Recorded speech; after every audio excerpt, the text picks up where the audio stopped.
Hello and welcome to the France 24 interview. My guest today is the Liberian President, Ellen Johnson Sirleaf.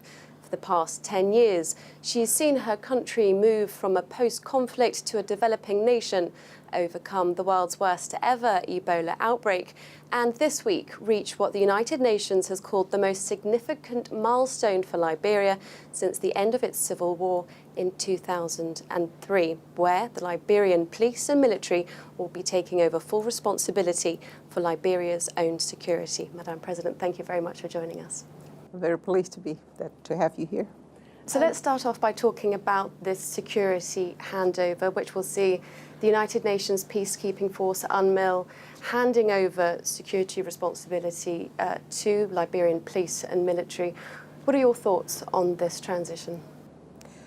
Well, indeed, it is a milestone, because for the first time in over a decade, we'll have to take full responsibility for our own security. They will be handing over to our security forces. We'll be responsible for the peace of our country. We'll be responsible to ensure that create the environment in which one can be safe, not only our citizens, but also our visitors, our partners. And so it's a tremendous milestone. It also says to the world that Liberia has come of age.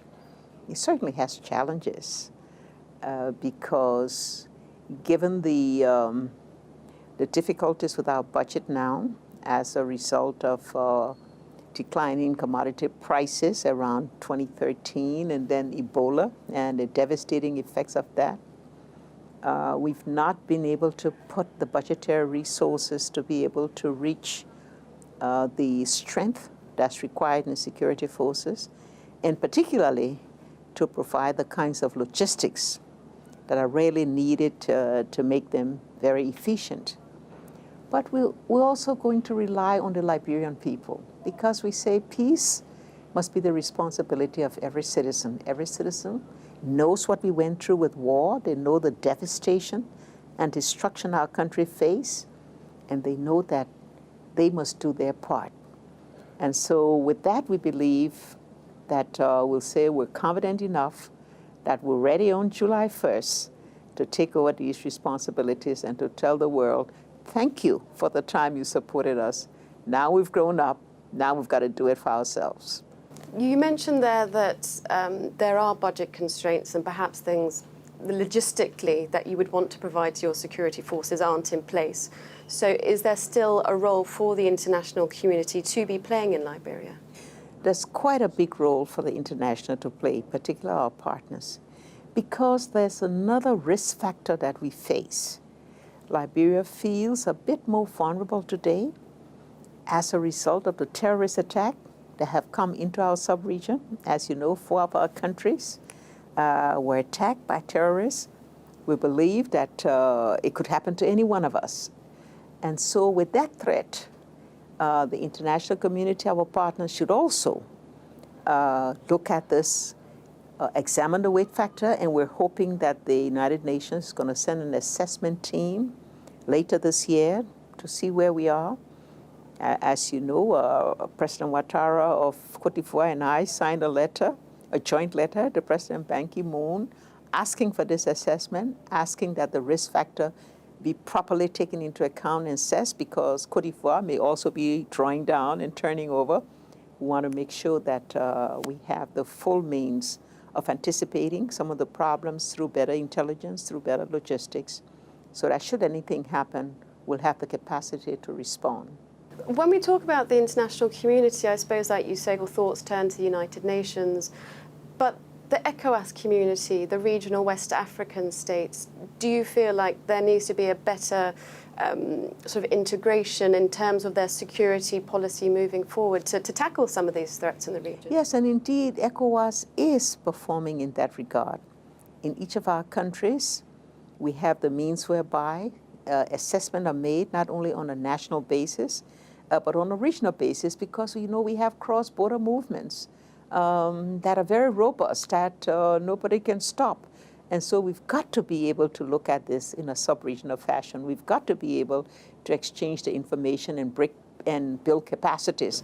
You mentioned the open borders that you have as being a member of the ECOWAS bloc, obviously looking perhaps slightly further afield towards the turmoil that the European Union is in this week with the voting out of Britain from the EU. The African Union, meanwhile, is looking for greater continental integration, perhaps an African passport, and more open borders across Africa. Is this something that you would sort of want to champion from Liberia's standpoint as well? Absolutely. We are going to champion more integration, more unity among our countries, because if we do not take the regional approach, we're not going to be able to carry our region up to the competitive level that we want to see it. Already, trade is at a level that is not satisfactory to us. We have an infrastructure deficit that constrains the movements of goods and services across our open borders. And the only way we can get the economies of scale for many of our smaller nations, like Liberia, like Sierra Leone and others, is if we have an integrated approach. And how far do you see this integration going? I mean, could you see perhaps a common currency across West Africa? Well, we already have that. You know, we have the CFA zone. But not in Liberia. Currency. No. In the Anglophone countries, each nation has its own currency.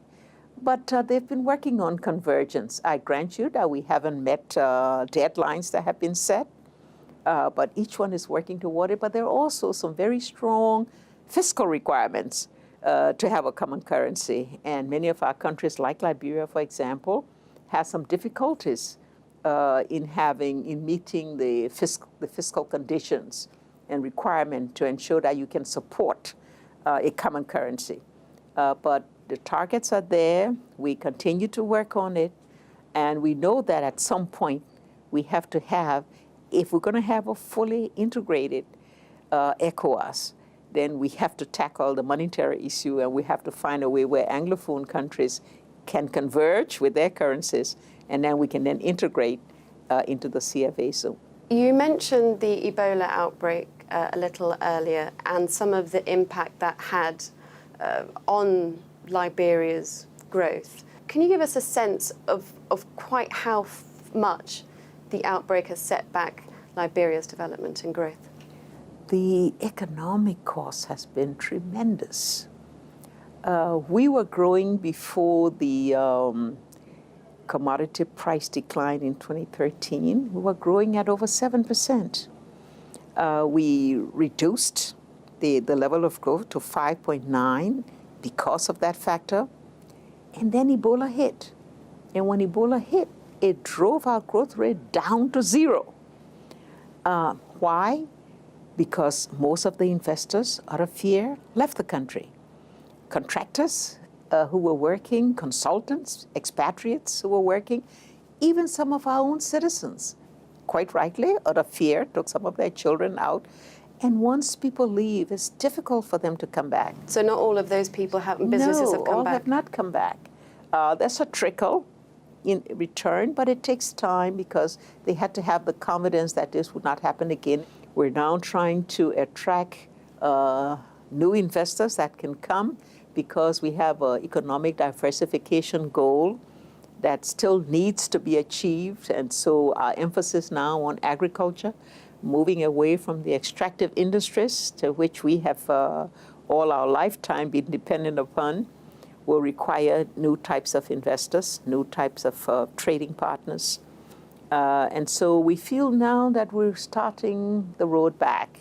Was there ever a point, sort of in those dark months when we were seeing so many cases here in Monrovia every day, where you thought, I don't know if Liberia is going to be able to get over this? No. I maintain that I had to show the strength. I had to set the example. Yes, there were times when I was fearful. There were times when I almost came close to crying, like many of our citizens did. I'm amazed you didn't shed a tear privately. You know, I came close, but I knew that if I were to break down, that would send a wrong signal to everybody else that this situation could not come under control. And this is why when a prediction was made you know, that so many million of our people would die. I challenged that prediction and say that's not going to happen. And that inspired people and gave them confidence that, you know, the president says it's not going to happen, so it's not going to happen. And so we all went to work. But we did get a lot of support from the international community. We could not have done it alone. So our partners came and helped us. Our African countries, you know, sent citizens, you know, several, to just come in and support us. That gave us motivation, and that also helped to save a whole lot of lives. Looking forward, you will be stepping down as president next year. Presidential elections to be held in October. What do you want to achieve in this sort of last 12 months or so? I want to get us back on the track we were before the financial difficulties and before Ebola, where we were down going to achieve 9% or even headed to double-digit rate of growth. I want to see that. I'd like to see our economy booming again. I like our diversification, our transformation goals would have been largely on an irreversible track, and that covers a whole range of all our sectors. If I can achieve that in the next 18 months that I have, and people can look back, then I think the one thing that I started off with will become consolidated, and that's giving the Liberian people hope in the future. Madam President, thank you very much for speaking to us. Thank you. That's all we have time for here on France 24. Do stay tuned, plenty more coming up.